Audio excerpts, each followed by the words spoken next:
瞧，欢迎来到乔家咖。市面上的司康食谱这么多，到底哪种最好吃？今天呢，我来测试日、英、韩、台4种司康做法，截取他们的各自优点，然后做出我觉得最好吃的司康食谱。那我们就开始吧。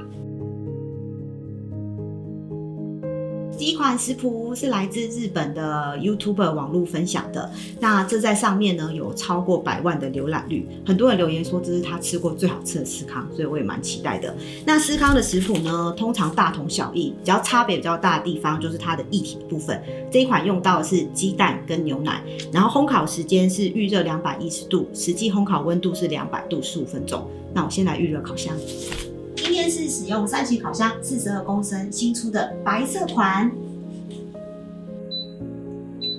食谱上说预热210度，3级烤箱上下火都可以独立分开调整。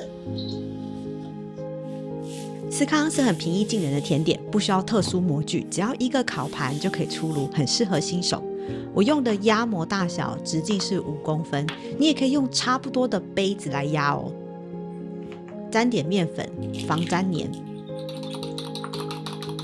准备蛋液等等刷在司康的表面。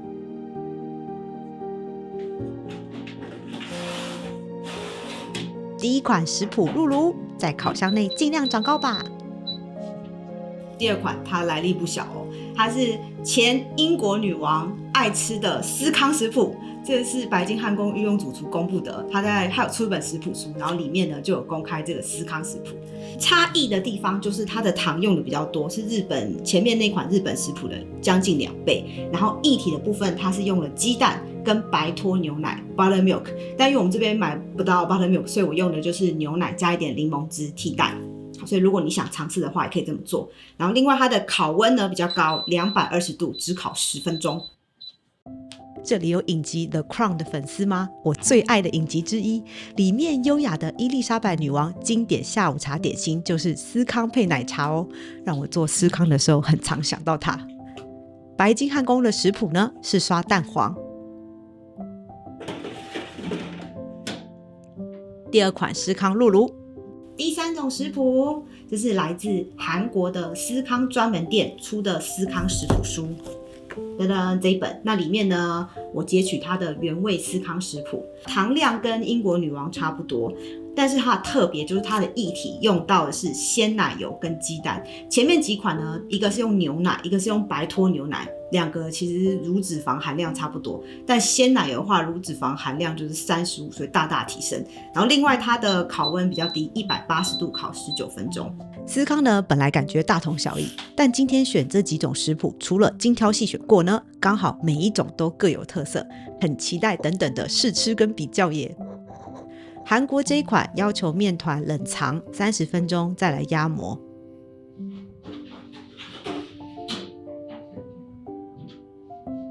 第4款食谱来自台湾人气司康店公开的司康食谱，悄悄好食。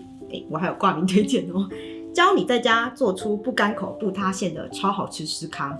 它特色是泡打粉加的比别人多，大概1.5倍，然后另外砂糖用的是2砂，其他人都是用白糖，它用2砂。然后液体的部分也很特别，它用的是鲜奶油跟鲜奶，所以没有用到任何鸡蛋。那因此可能看起来面团的颜色跟其他的比起来稍微浅了一点。然后塑形的方式也蛮特别的，它是有点自由塑形，以及烤温烤温差不多180度。好，那开始吧。书上呢其实是说不用模具，但是我想说做2种给大家看。好，剩下我用书本的塑形方式随便捏一捏。他说还故意说不要捏得太圆。台湾版呢建议面团冷冻3小时再来压模。试吃时间，这是日本的，那表面呢还蛮上色，底部我觉得有点太过了。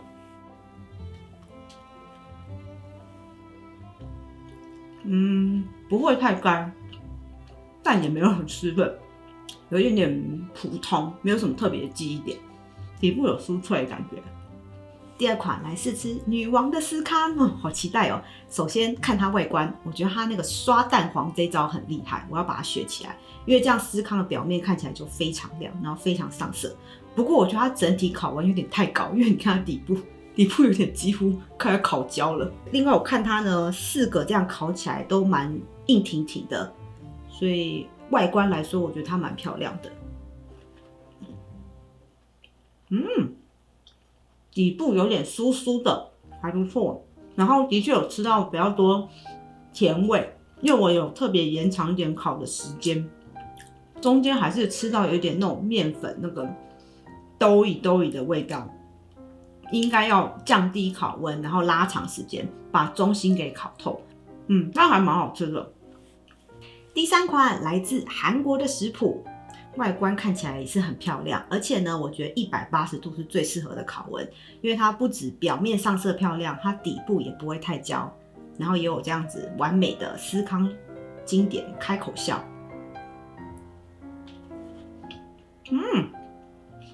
好松软哦，这是目前吃到就是内部最松软的，然后有点甜，有一点点咸味，我觉得盐味那个盐啊要加一点，才可以衬多那个司康的味道。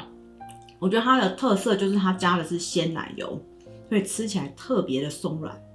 第4款来自台湾的食谱，这个是180度烤出来，上色很漂亮，然后底部呢也不会太深。然后另外一个整形是比较自由奔放一点，不知道你们喜不喜欢。好，然后可能是因为它泡打粉比较多吧，所以烤完它变形的比较厉害。开口笑没有那么明显，不过应该 OK。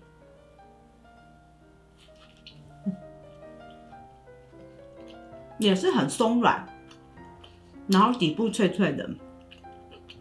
我觉得不错哎，感觉好像少了一点什么。可能是前面几款都有加鸡蛋，那这就只有牛奶跟鲜奶油的关系。所以我觉得我还是比较喜欢鸡蛋版本。看到这里有没有觉得自己很会做司康了？其实还没开始呢。那现在呢就要跟你分享，就是经过这么多种司康的食谱实验之后，我做了优缺点分析，然后这个是我觉得最好吃的版本。试吃完一轮之后，好多心得。再来研发自己的食谱，有感觉站在巨人肩膀上轻松很多。一开始是中筋面粉、泡打粉、一点盐平衡甜味，再来加入2砂糖，我喜欢2砂糖那个温润的甜味，搅拌均匀。接着是加入切成小块冰的奶油，这是司康最关键的步骤，就是要把奶油切成小块，包覆面粉等等，加入液体时才不容易产生筋性。要注意的地方就是不要让奶油融化。今天介绍没有用机器，用手工的方式，分几个阶段操作。先用刮板切成小块，再用手指呢把它搓细，把奶油呢搓得扁扁的，才比较好包覆面粉。新学到的一招是那个日本的食谱教我的，如果你是手温高啊，或者是你环境比较热，你可以用其中一个刮板当基底，然后另外一片呢在它上面切，这样也可以。当你看不到大的奶油块，然后面粉呢从原本白白的变成带点黄色，像是起司粉的状态，就表示 OK 了。液体的部分，吃过鲜奶油那个版本那个松软程度回不去了。所以呢，传统的司康呢都是加牛奶，但我加的是鲜奶油跟鸡蛋。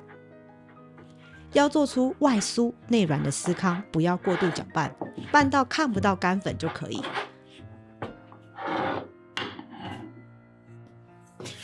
手法呢是用压的，边压边感受一下面团哪里比较湿，然后把散落在外面比较干的面团呢跟湿的地方压在一起，但也不要过度害怕，最后要适当稍微揉一下面团呢，确认都有均匀才可以。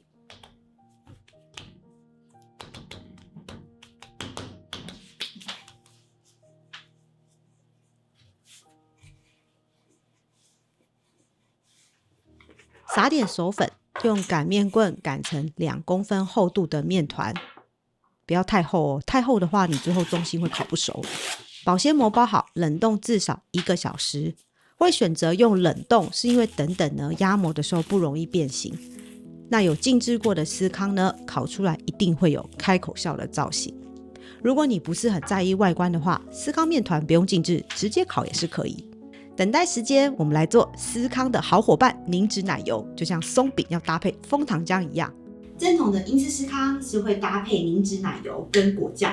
凝脂奶油 Clotted Cream 呢，它的做法就是把鲜奶油放进低温烤箱80度到90度，然后烤8到12个小时，让鲜奶油的水分呢部分被蒸发，然后它会油水分离。上面那一层油脂呢，就是凝脂奶油，把它挖起来当成抹酱。那我们现在来做。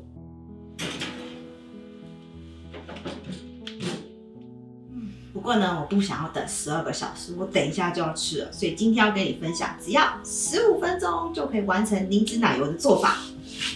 先把它拿出来。哎，没错，要我为了凝脂奶油再等1天，实在是太漫长了。这里呢，分享凝脂奶油的速成版，不用烤的，用煮的。材料需要鲜奶油跟1点奶油，因为凝脂奶油呢，它的原料啊是用那种特殊超浓50% 乳脂肪的鲜奶油做的。一般呢，比较可以买到鲜奶油是35%，除非你手边刚好有那种特浓鲜奶油。因此呢，加1点奶油，补充那个不够的乳脂肪。开小火，火不要太大哦。我发现如果太大的话，鲜奶油的味道会有点变质，保持微滚的状态是最好的。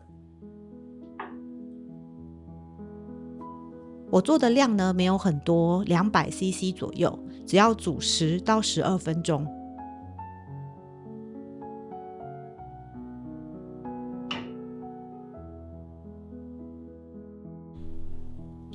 它这样明显变稠，整体看起来体积减少1/3，然后你可以看它表面好像有一层什么薄膜这样子，这样就表示差不多了。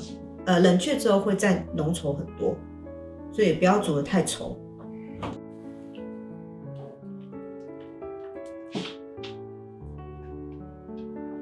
完全冷却，这样就完成了，很简单又快速吧。提前15分钟，先预热烤箱，上下火180度。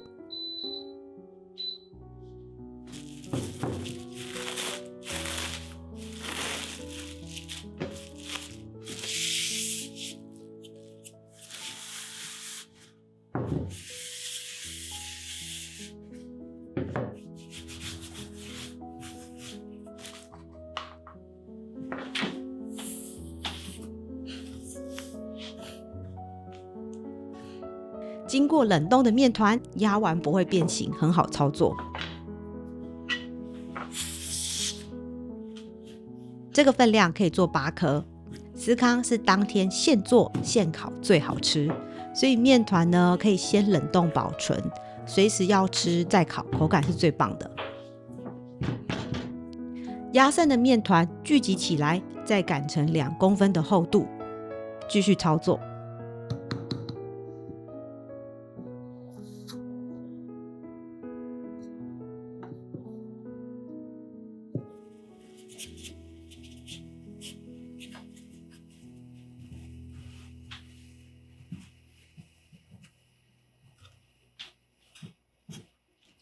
最后装饰，我要把女王司康的诀窍学起来，擦蛋黄而不是蛋液，这样烤出来的司康颜色超美超亮。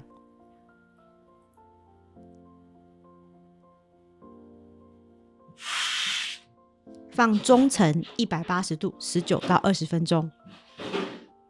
3级烤箱的优点就是它温度很均匀，中途不需要掉头或是转向。之前做食谱测试时，发现用200度以上的温度烤它，很容易发生中间没熟或者是底部过焦的现象。180度是最刚好。出炉，每一颗都有开口笑，裂得很美耶。那因为凝脂奶油它保存期限也不是很长，所以呢，我刻意做比较小量。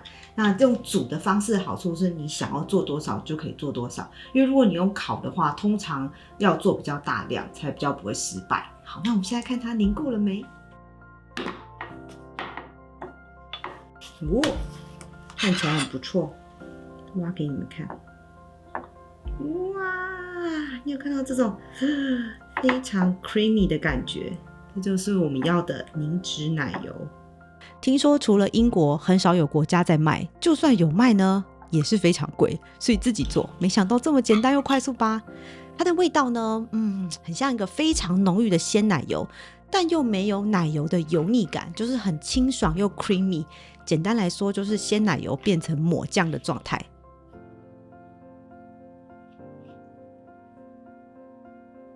接下来就是今天最难的问题了，到底是要先抹奶油还是先抹果酱呢？各有道理啊，看你喜欢哪一种都好。我也是第一次吃到这么完整的组合。这一款司康呢，烤完外壳酥酥的，内部很松软，甚至有点在像吃蛋糕，加上凝脂奶油那个清爽浓郁的奶香，然后跟湿润甜中带点酸的自制覆盆子果酱，小小一口却是美味满分啊，推荐给大家。超好吃。以上呢就是最好吃的英式司康跟凝脂奶油的做法，希望你喜欢今天的分享。我是巧儿，我们下次见喽，ciao。